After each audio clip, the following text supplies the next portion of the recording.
నమస్కారం అండి. ఓం నమ శివాయ. ఓం నమో వెంకటేశాయ.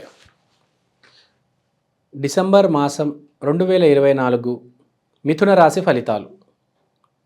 సో వీళ్ళ గ్రహస్థితి గురించి మాట్లాడితే కుజుడు 2వ ఇంట్లో ఉన్నాడు. 6, 7, 8వ ఇంట్లో బుధుడు, సూర్యుడు, శుక్రుడు. సో ఇక్కడ మనం మాట్లాడుకోవాల్సింది ఏంటంటే most important accumulated wealth and family. అంటే ఫ్యామిలీలో చాలా ఇంపార్టెంట్ డెసిషన్స్ అనేది తీసుకోవడం అనేది జరుగుతుంది. ఎస్పెషల్లీ మన బ్రదర్స్కి రిలేటెడ్ డిసిషన్స్ ఉంటాయి. అలాంటి డిసిషన్స్ చాలా ఇంపార్టెంట్ డిసిషన్స్ తీసుకుంటారు. తర్వాత ల్యాండ్ ప్రాపర్టీకి సంబంధించిన కూడా ఇంపార్టెంట్ డిసిషన్స్ ఉంటాయి. మనకు తెలిసిందే కదా, ఈ పత్రాలు ఉంటాయి, దానికి సంబంధించిన రకరకాల ప్రాసెస్ అనేది ముందుకెళ్తుంది. అంటే మీ పనులన్నీ ముందుకెళ్తాయి బేసిక్గా. సో ఇప్పుడు మనం మాట్లాడితే 6వ ఇంట్లో బుధుడు ఉన్నాడు కాబట్టి ఉద్యోగం చేసే వాళ్ళకి మంచి అవకాశం, పని నేర్చుకునే మంచి అవకాశం, కొంతమందికి ప్రమోషన్ వచ్చి మేనేజర్ పోస్ట్ అనేది చేతిలోకి వస్తుంది. చాలా శుభవార్త ఇది. మిథున రాశి వాళ్ళకి ఇప్పుడు దాకా మీరు కష్టపడ్డారు, ప్రమోషన్ ఎక్స్పెక్ట్ చేస్తున్నారు అంటే మీకు మేనేజర్ పొజిషన్ వస్తుంది. కొంతమందికి పని బాగా చేయడం వల్ల మేనేజర్ నుంచి అప్రిషియేషన్ అనేది దొరుకుతుంది.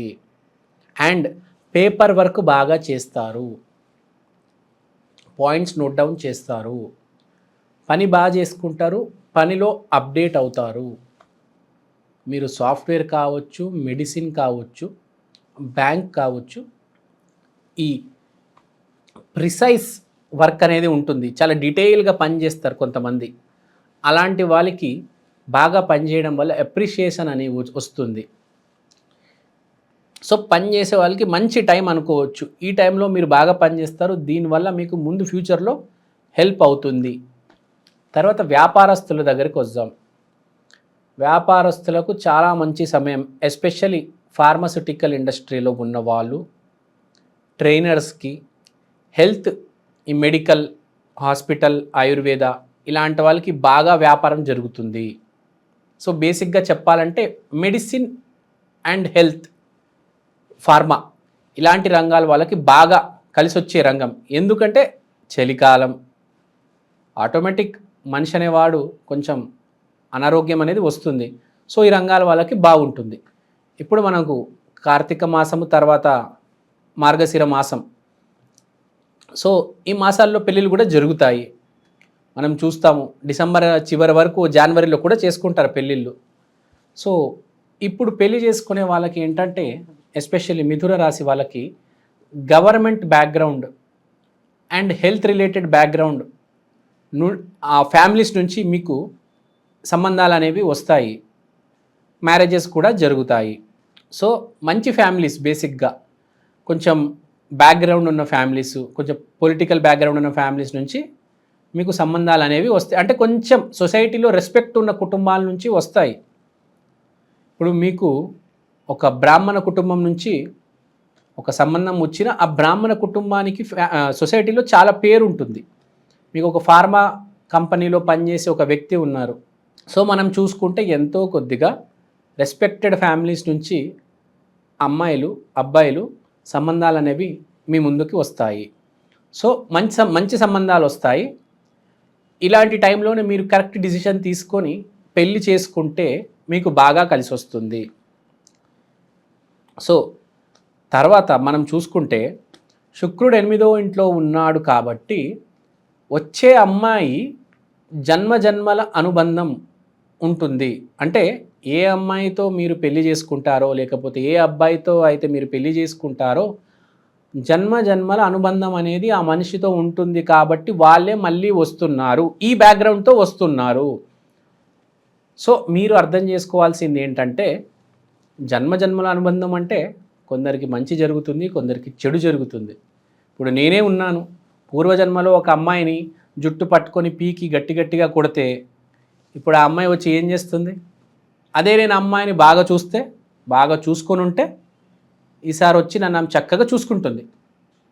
సో మంచి జరిగే వాళ్ళకి మంచి జరుగుతుంది, చెడు జరిగే వాళ్ళకి చెడు జరుగుతుంది. సో అర్థం చేసుకోవాల్సింది ఏంటంటే ఏది ఎలా జరిగినా మీరు యాక్సెప్ట్ చేయాలి, మీ మంచికే జరుగుతుంది అది, తర్వాత ఫ్యూచర్లో వెళ్ళి ఇంప్రూవ్ అవుతుంది. ముందు కీడు చేయాలి, తర్వాత మేలు చేయాలి అని. సో ఇదే పాయింట్. సో మ్యారేజ్ అనేది చాలా ఇంట్రెస్టింగ్గా ఉంటుంది. తర్వాత వ్యాపారస్తుల గురించి మాట్లాడేశాము, ఉద్యోగస్తుల గురించి మాట్లాడేశాము. తర్వాత మోస్ట్ ఇంపార్టెంట్ ఇప్పుడు మనం గుర్తుపెట్టుకోవాల్సింది ఏంటంటే మిథున రాశి వాళ్ళల్లో వ్యాపారస్తులు ఎక్కువ మంది ఉంటారు, లేకపోతే జాబ్ చేసే వాళ్ళు కూడా ఈ మార్కెటింగ్ సేల్స్ అటువైపు ఎక్కువ ఉంటారు, ఈ సాఫ్ట్వేర్ వాళ్ళు తక్కువ ఉంటారు. మిథున రాశి అంటేనే వ్యాపారానికి సంబంధించిన రాశి.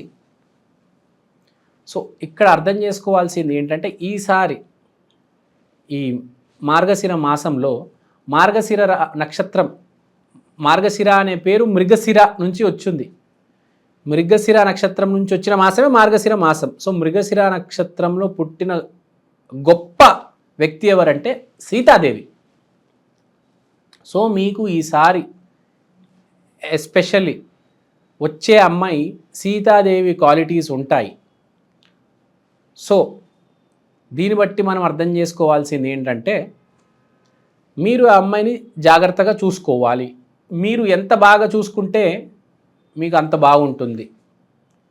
రాముడు సీతను కాపాడాడు, దాని తర్వాతే పట్టాభిషేకం అనేది జరిగింది, గుర్తుపెట్టుకోండి. సో ఏదేమైనా మీ మంచికే జరుగుతుంది అని అర్థం చేసుకొని ముందుకెళ్ళండి.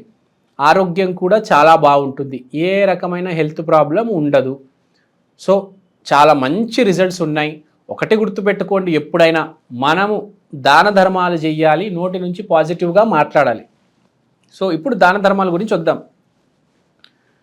మిథున రాశి వాళ్ళు ఏ దాన ధర్మాలు చేస్తే బాగుంటుంది? వీళ్ళు విష్ణుమూర్తి దగ్గరికి వెళ్తే బాగుంటుంది. బేసిక్గా కృష్ణుడి దగ్గరకు కూడా వెళ్ళొచ్చు.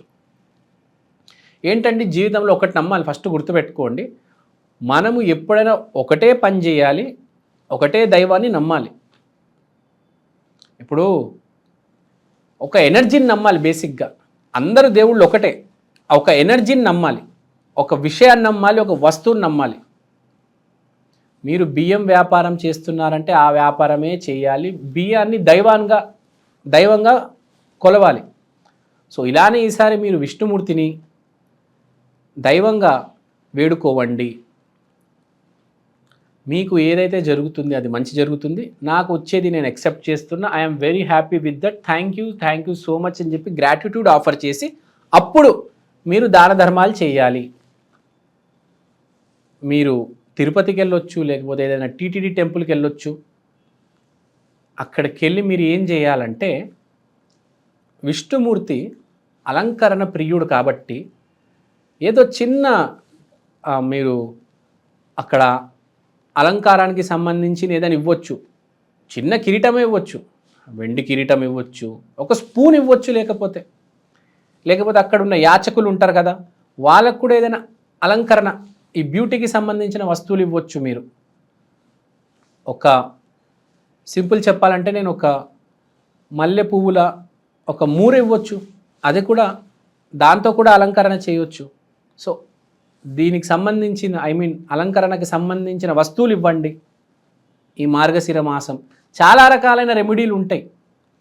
ఇప్పుడు మనం ఏ రెమెడీ ఏం చేసుకోవచ్చు, దాని ఆంతర్యం ఏంటంటే మనము ఏదో ఒక దానము, ఏదో ఒక రెమెడీ చేయడం వల్ల అవతలడు హ్యాపీగా ఉండాలి.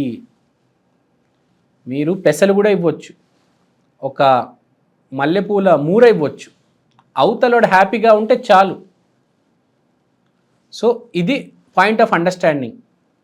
ఏదో దాన ధర్మం చేయండి, మీరు విష్ణుమూర్తి ఆలయం దగ్గర చేయండి, చాలా అద్భుతంగా ఉంటుంది. ఇంకోటి ఇంట్లో కూడా ఈ మిథున రాశి వాళ్ళు చేసుకోవాల్సింది ఏంటంటే విష్ణుమూర్తి పెద్ద పెద్ద పటాలు ఉంటాయి, మీకు ఐడియా ఉందా? 10x10, 20x20. మీ స్థాయికి అనుగుణంగా ఆ వెనకాల లైట్ కూడా ఉంటుంది. సో అలాంటి తెచ్చి పెట్టుకోండి, చాలా ఒక గ్రాటిట్యూడ్ ఇచ్చినట్టు ఉంటుంది దేవుడికి. నేను చెప్పే మోస్ట్ ఇంపార్టెంట్ టాపిక్ ఏంటంటే మనిషి కష్టాన్ని, టాలెంట్ని నమ్మాలి. మీ టైం బాగున్నప్పుడు మీకు అవకాశం వచ్చి డబ్బులు సంపాదిస్తారు, పేరు ప్రఖ్యాతులు వస్తాయి. నేను ఇవాళ కష్టపడుతున్నాను, ఈ నెలంతా కష్టపడ్డాను, ఈ సంవత్సరం అంతా కష్టపడ్డాను కానీ నాకు ఫలితం రాలేదే. ఎవరికి తెలుసు? మీకు 10 years టైం బాగాలేదు.